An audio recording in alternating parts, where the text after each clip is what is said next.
welcome back to One on One with Mr. U. Of course, I'm your host, Mr. U. In studio with us, coach, speaker, and the author of Stop Leaving Life on the Table, John Salzwedel's in the house. John, how are you, man? Good to see you today. I'm good, Mr. U. Great to see you today. I'm doing well. It's a good day. We got yellow snow out here, so I'm not thrilled about that part, but it is what it is. Uh, Before we get into the conversation with you, which I think is going to be incredible, our listeners are going to love what you have to share. But before we get into that, if you're watching and listening for the very, very first time, first again, thanks for making us part of your week. We definitely appreciate that. If you're listening to us, of course, that means you're listening to us on Apple Podcast, Spotify, iHeartRadio, Pandora. Thank you for doing that. We are live, so we're live on YouTube and Facebook right now as we speak. So if you have any questions or comments, you can drop them in the comment section where you see the episode. We'll see if you got a question for John, by all means. His book, his coaching, his public speaking engagements, whatever it is, work-life balance, all the things that he may talk about today, drop them in the comment section. We'd love to hear from you guys. Maybe John answers your question right here live on the show. So thanks again for making us part of your week. We're excited about the conversation and the topic for today. So one of the things that you talk about is leaving life on the table. And that's kind of in my wheelhouse. That's where I live. But I want to get into that. So I'm going to table that just for a moment and kind of ask you about you. What was life like for young John? How did you get from where you were to where you are today? What's a key factor in your mind that got you from the young John to the person you are today, besides age, besides just growth? Yeah, I got a lot of that age too. Yeah. I think one of the biggest things that I learned over the years that got me from young John and people that would know me from my early 20s, I was always right back then. I don't know if you had that, but I was always right, and I made sure everybody knew that I was always right. And as I've gotten older, I figured out I know less and less and less, and so I spend more time listening now than I used to. And the biggest thing was it just I think because I could tell when people just, they didn't want to talk to me anymore because I wasn't listening. And that's a terrible thing. Nobody likes to feel like they're not being heard. And when I recognize that, I still struggle, but I'm working on it. And I try to listen a little bit better and make sure that everybody knows I do want to hear what they have to say. I love that, man. I want to ask you a question about that real quick. I think it's really incredible. Immediately, I'm thinking about the little boy who cried wolf. I don't know why that's coming to mind right now, but that's what I'm thinking about right now. And I love to ask you, because this is something I believe that, especially if you frame this for our listeners and viewers, they're making something out of this. When you are at a place where you have been known to be a certain kind of person, like a person that, in your case, a person that wouldn't listen, what was the transition like to become somebody who people can start to trust again? I know there's some personal change in you, but did you do anything different when you knew that, people weren't listening because of how you were? Did you stop talking? Did you talk more? Were you more emotive? What was different that kind of got people to begin to trust you again? The biggest thing was time. It took a long time. I had to prove myself over and over again. The Stephen Covey's book, 7 Habits, he talks about listening to understand rather than listening to respond. And when I started taking that to heart, I think people started noticing, but it still took a long time because they were just waiting for me to jump in and tell them. But I'm getting there. Yeah. I feel like that's so powerful in so many ways. I don't want to go off into a tangent. I do that on this show sometimes. But, it just feels like there's a lesson in that for us. We can't do things just because we want to and not think about the impact they have on people. Look how long it took. I don't know how many years it took. Look how long it took for you to regain trust after it was lost. It's not easy to just flip on a dime and turn the light switch on and be back to being relevant, be back to being trustworthy, be back to being, what you become now. So big lesson in that, man. We'll get into that. I don't share a point you want to share about that. I'll keep on moving. Any thoughts about that you want to touch on? That's one of the biggest lessons I taught my kids was your integrity is the only thing you can control. And it's also has the biggest positive or negative effect. And when you lose some of that, takes a long, long time to bring it back. Yeah, absolutely, man. One thing you talked about that was kind of almost along this line was how you had to redefine yourself. You said you were known as the insurance guy, and I relate to it to a degree because, and I don't ever share a story, but I'm gonna share it today, and the people who know what I'm talking about, I'm not afraid of it. I used to be involved in network marketing for a short period. A short period is like a handful of years. It wasn't a long time, but when you're in that kind of space, and this is not about all network marketing, I don't even want to get into that part of the conversation. I'm just saying, generally speaking, when you're in that, people see you coming like the insurance guy. If you walk down the street, people come inside the house and they close their blind. They mow in the yard, they'll stop mowing, they'll they get in the garage, close the blind, shut the door because they don't want to hear the pitch that's inevitably going to come from you. So when I call people to check on them now, years after I've been removed from network marketing, guess what happens? People wonder, what's the pitch? What do you need? You call before you're trying to sell me something. Now it's like you just call it for no reason. They don't know how to react and how to respond. You were the insurance guy. Yeah. How did you redefine yourself from the person you used to be, using the tactics and strategies you used to use, to just being a person who just cares now, who cares about somebody, who's trying to do something for others more than he's doing for himself? How'd that redefinition go? It's a long process. One thing that was a little bit different, my insurance business was an insurance wholesaler, so it was working with other insurance people. But the people in my life and my other circles at my church, friends, whatever, they knew me as insurance, and now I'm retired and I'm working more hours than I ever worked before. But You guys are listening. yeah, but I'm having a whole lot more fun doing it. But it's really a time thing. And I can't tell you entirely how it's happened because I'm still working on it. And it's just a matter of having those conversations and just say, no, I don't do that anymore. This is what I'm doing now.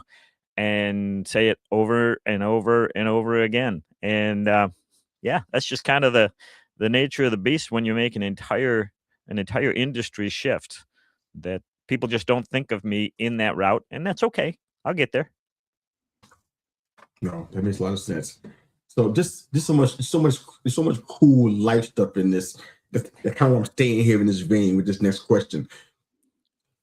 For those people who are watching, listen, who may be in a place where, and I know this through this show, what I've noticed, if people come through who were deep in business, they did things the old-fashioned way, if you will.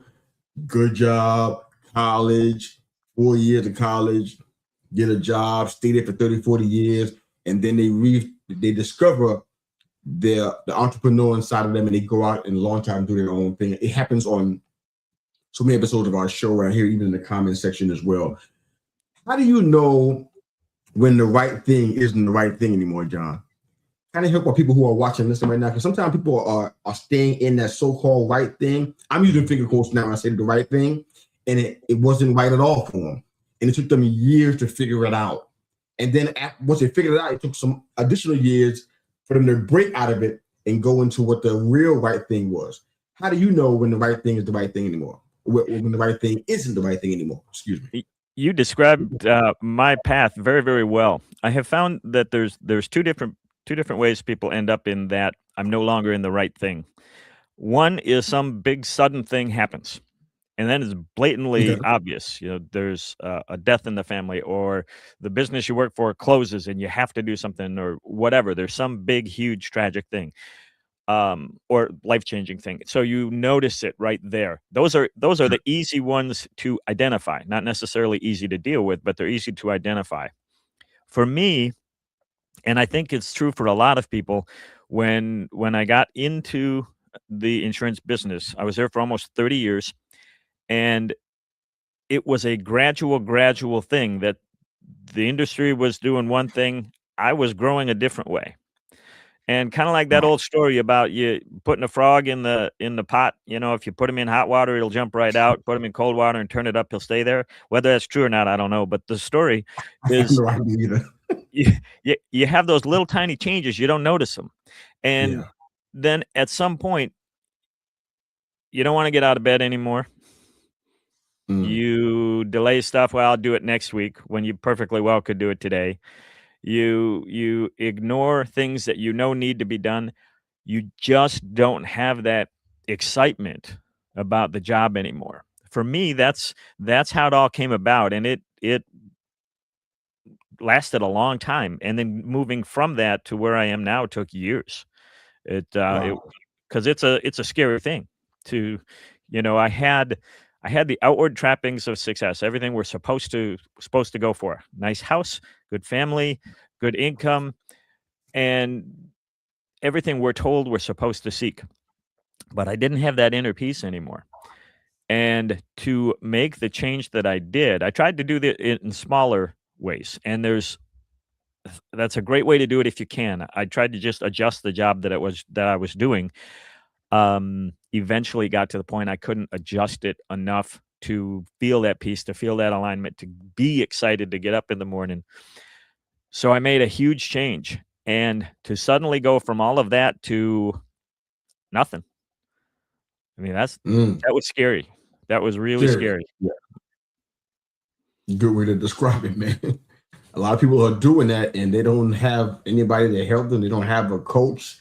They don't even have a mentor. They just kind of just saying, "No, I'm gonna just bet on myself," and they don't even know why they're doing it. They just know it's something they just feel compelled to do. So Yes. definitely Yes. scary, definitely scary. But I think it matters. I'm not telling people how to do those kind of life situations. And even as a coach, I try really hard to not tell folks what to do. I want people to understand, whether it be a client or somebody I mentor. I want them to understand all of the factors, all of the risk, and then decide.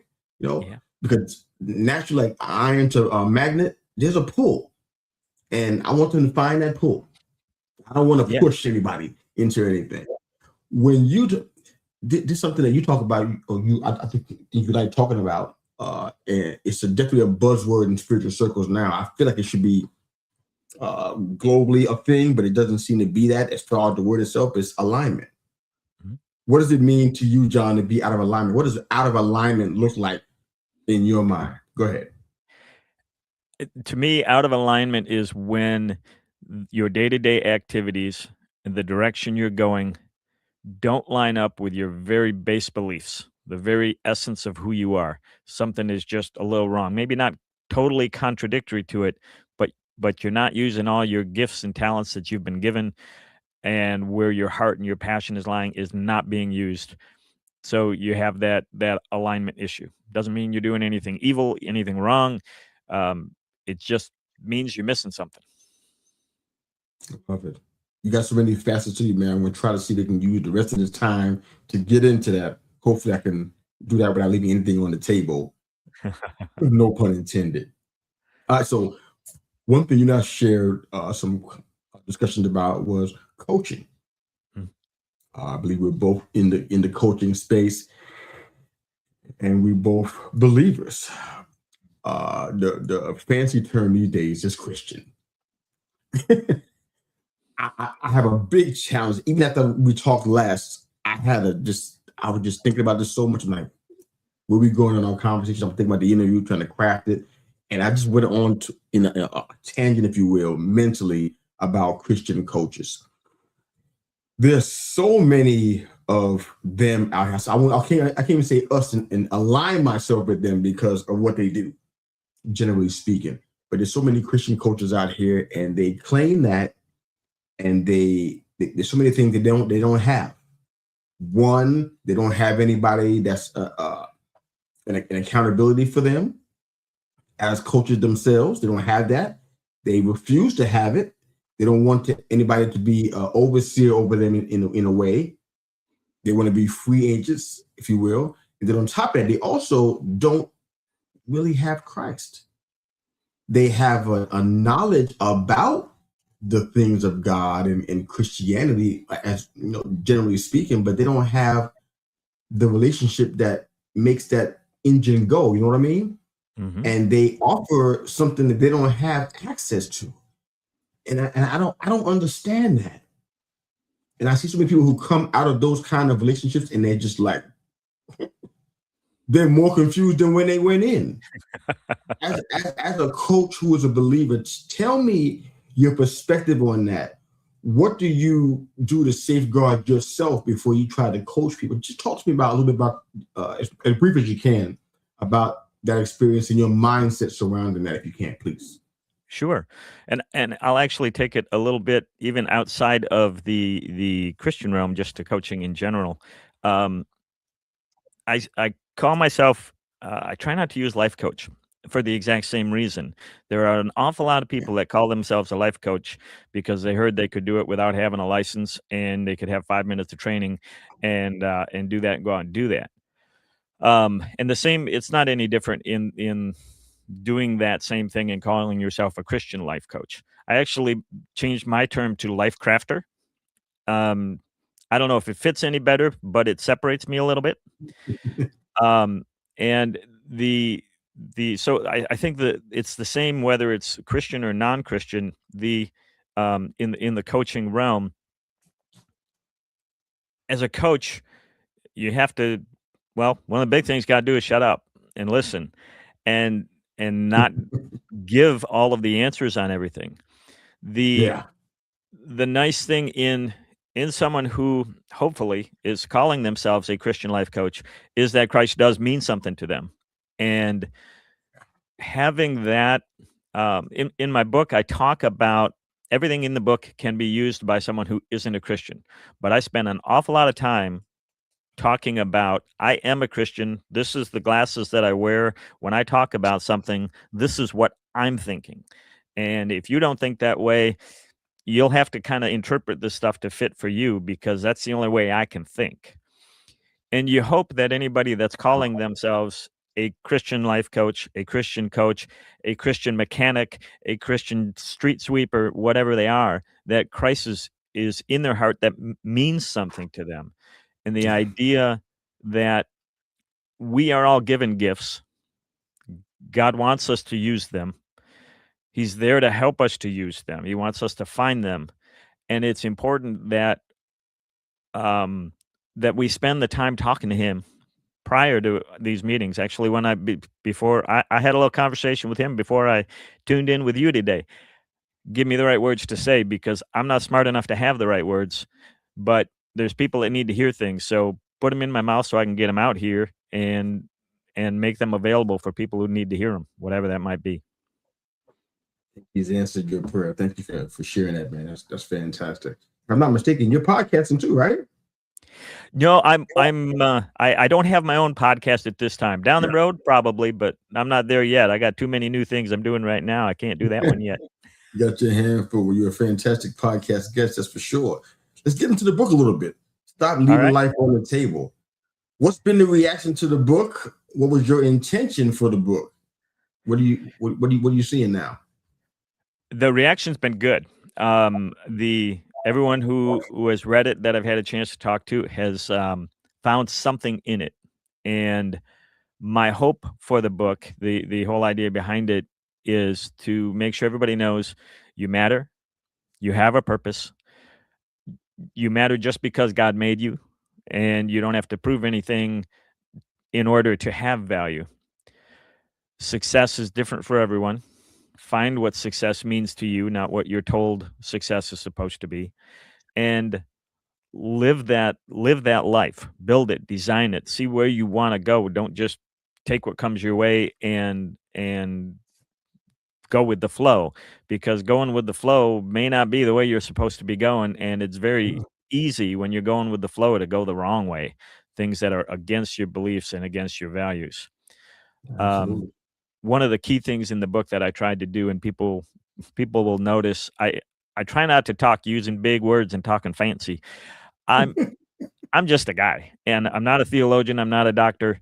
I don't have any of those letters behind my name. And friends of mine who have read the book, they say, "I can hear you talking. It's just a guy talking in the book." And that was one of my chief goals, was that it would be accessible to anybody. They wouldn't get bogged down on page 1 saying, "There's no way I'm gonna be able to read through this because it's just too hard to read." It isn't. And that's been fun to hear. That's really good, man. That's really good. I like that.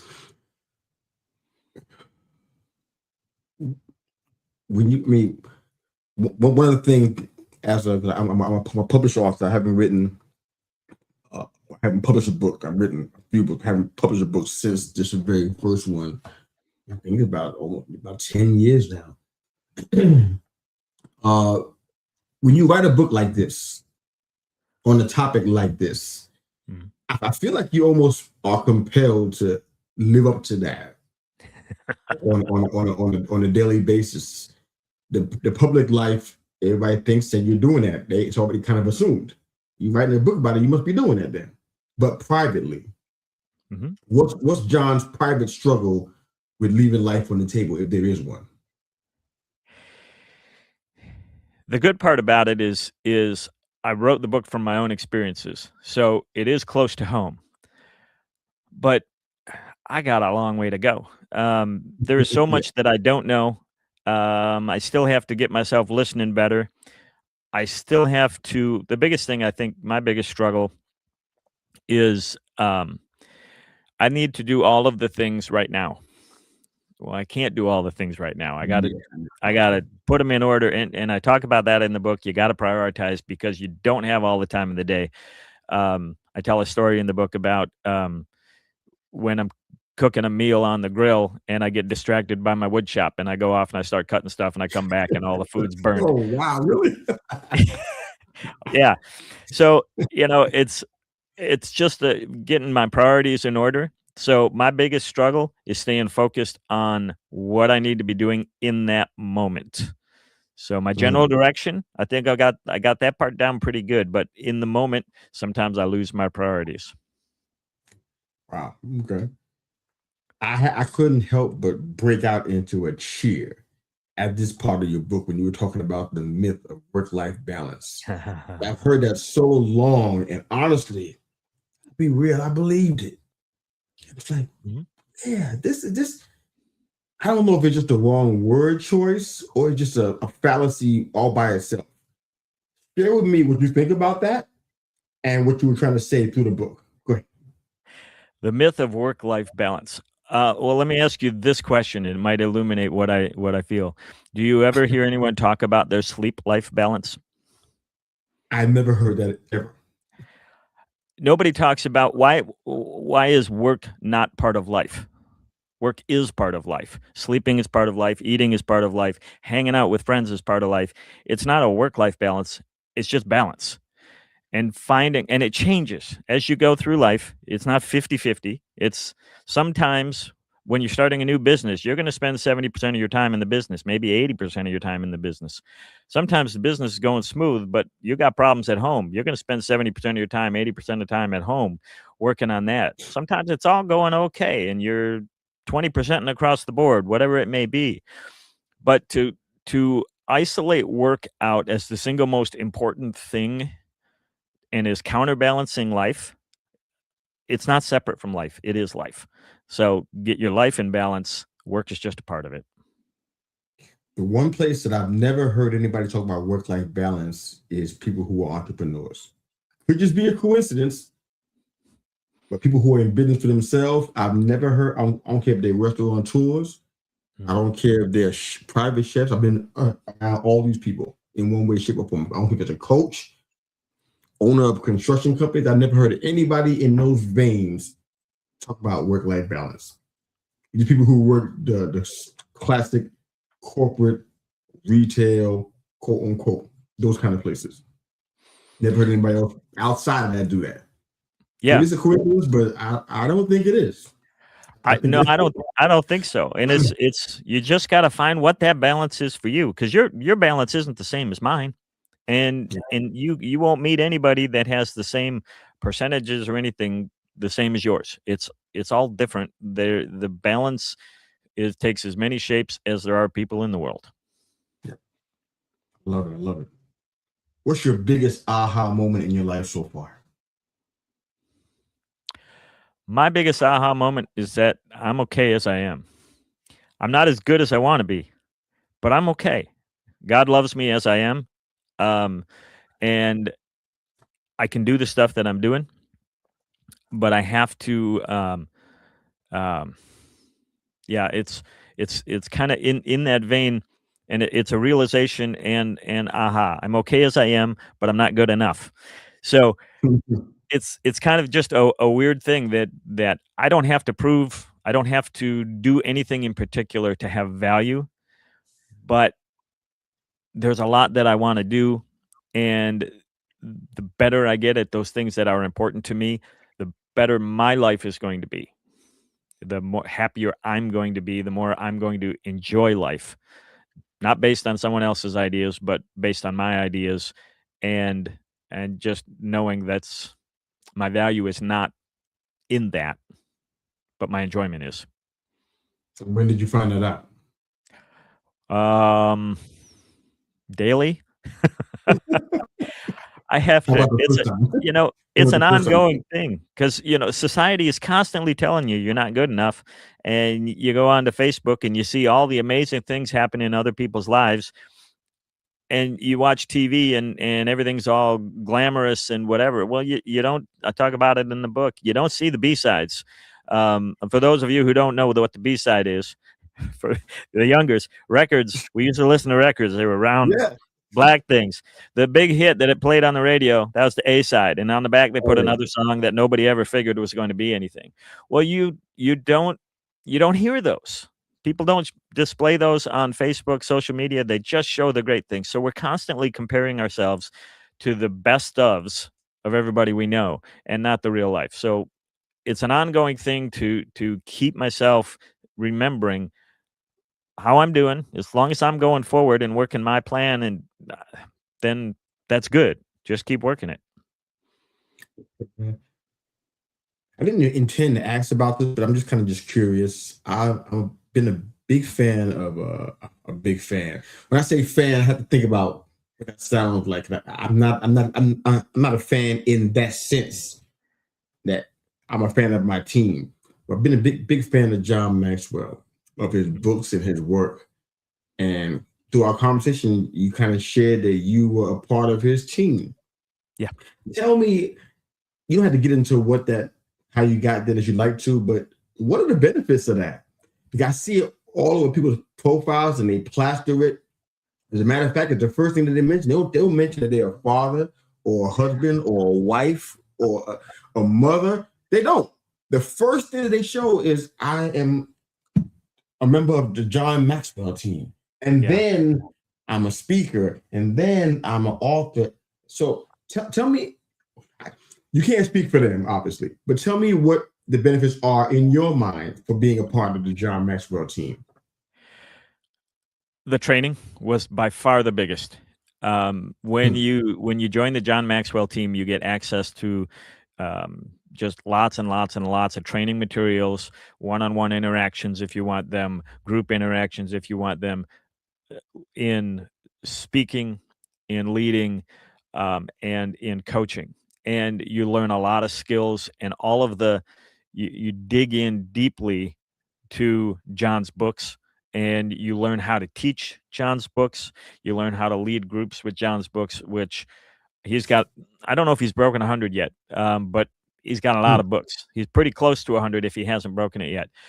And most of them fall within the leadership realm. And you learn a lot by really digging in and learning how to teach those. But you also learn the skills of coaching. And I had the benefit that when I joined in, there was one kind of head educator for the coaching team. And during my time there, that has shifted to another person. The basic idea is the same, but some of the methods are a little bit different. So I get the benefit of both of those. Okay. Um, but it's the education is the biggest thing that for me that they offer is just the in-depth dig into John's works and other people's works as well, but primarily his. I love that. Love that. All right, final question for you, John, and just want to hear your thoughts on this one. After you answer the question, I'd love for you to kind of just speak to the viewers and listeners about how they can find you and your work, and just share whatever's on your heart for about 60 seconds or so after that. But my Okay. final question for you, and again, thanks for being here and being a part of our broadcast. Definitely made great. our show better by being here today. So thank you for doing that. Talk to me about this, because this is the question that you're probably very well suited to answer. Tough question. It's kind of coming from a coach, another coach. How do you show the gospel? And after you answer that question, then you can let folks know where they can find you and just share some wisdom, whatever's on your heart after that. Go right ahead. All right. It's a good one. I struggle with it all the time because it's so important. I could share the gospel by beating you over the head with a Bible every time I talk to you. I could be spouting verses to you constantly. And I have the ability to do that. But I have found most people run from that. Kind of like you said, you close the blinds and shut the garage door. I found that sharing the gospel is living a life. Bruce Carroll had a song, I think it was Bruce Carroll's, I'd rather see a sermon than hear one every day. You have to live your life in that gospel. And I do that by listening to people, making sure they know they matter, by trying not to cut them off mid-sentence, listen to what they have to say. See, we're getting back to one of my weaknesses that I've been working real hard on. But if people don't feel valued by me, how are they going to feel valued by the ultimate creator of life? I mean, God loves them, but they're not going to know that if I'm not using my hands to show it. And so I think that's what it comes down to, just being there and following my beliefs and making sure that my beliefs are in line with his.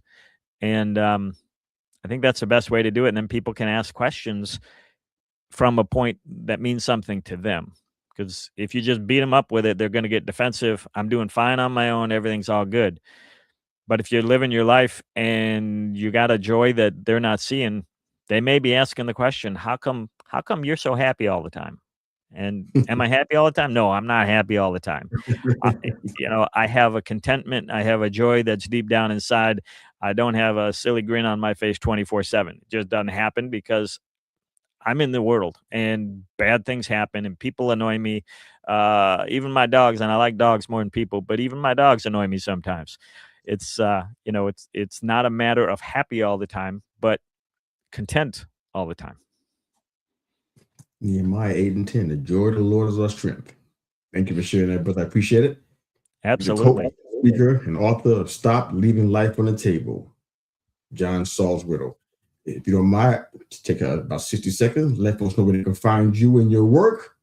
Sure. Share that on your heart, and then we'll close out.